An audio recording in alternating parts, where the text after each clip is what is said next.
The hardest obstacle was myself. Mm.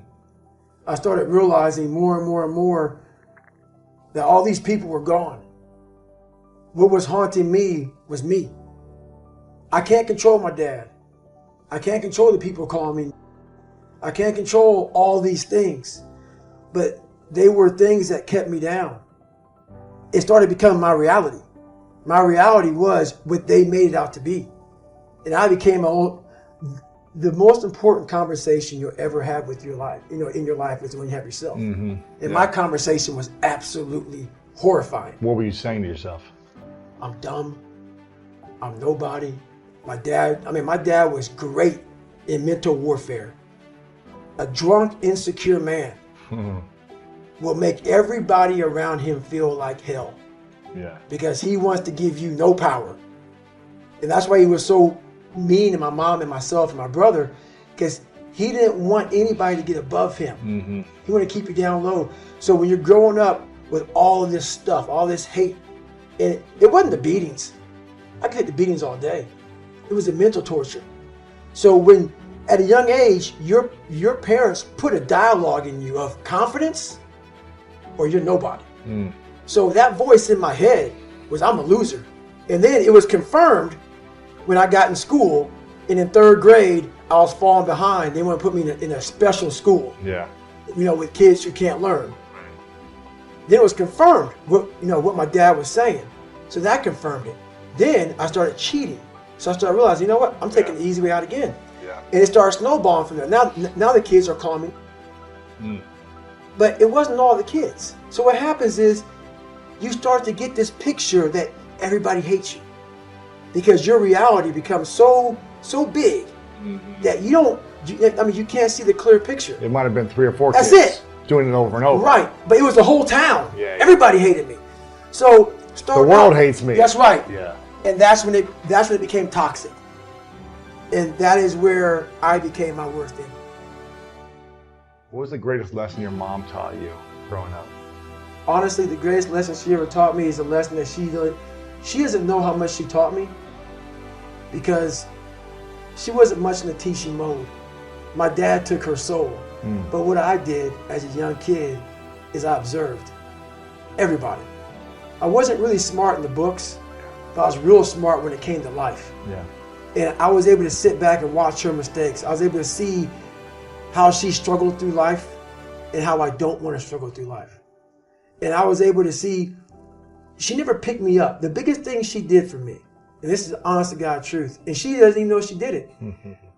When I would bust my ass, when I would fail, when I was at the bottom of the sewer, she never picked me up. She never gave me that cookie and said, hey son, it's going to be okay. Yeah. She didn't have time for that. And sometimes she gets upset when I talk about my past because it paints her out to be not the best mom. If I had any kind of mom in that kind of environment, I would have never made it. Because she forced me, for whatever reason, she forced me to, you better figure this out or you're going to be a statistic. Wow. And this is something that she didn't sit down and tell me. I realized this. This is the world that is in front of me. And what most people do is they see this world and they look at it as an excuse to get out of it. Yeah. I started looking at it as this is the ultimate training ground for the rest of my life. I have all these valuable lessons, because if you look out in the world right now today, it's not a nice place. But I'm very prepared for it. I'm prepared for all the failure coming my way. I'm prepared for everything my way. And that's the biggest lesson that she taught me by not teaching me. By never saying it's going to be okay. Matter of fact, she told me the exact opposite. Life sucks.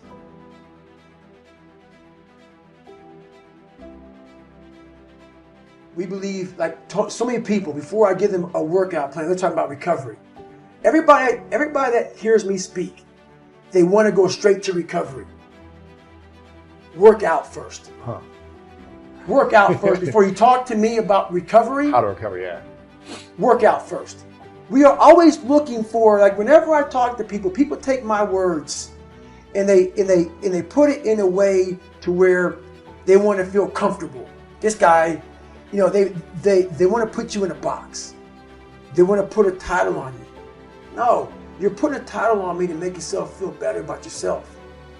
If you read this book of mine and you see where I came from, this person was not built. This person was not made by God. This person was built. I made this person. I made this person by diving into the insecurities that life gave me. Because now they're yours. They're yours to own. If you're not smart, call yourself dumb. It's okay, because you are. But take that not as you putting yourself down. If you're fat, call yourself fat. I used to be 300 pounds. We want to talk so soft to ourselves. We're looking for that recovery day. And that recovery day is everything in your life. Everything in your life is a recovery day. We're looking for it. It's not coming. It's not coming. Get over that recovery day. And that's the mentality I took with me. And what happened through that process was all the frivolous things of life started to float away. I used to tell people lies so they would like me. Because I was so insecure. When you start to build yourself up and start to have the one thing that we don't have is confidence. Yep. Real, authentic confidence from hard work. Everything else goes away. You no longer look to other people for your self-esteem. For validation. That's right. Yeah. You now know. I walk in a room now and I know the hours and years and decades I put into David Goggins.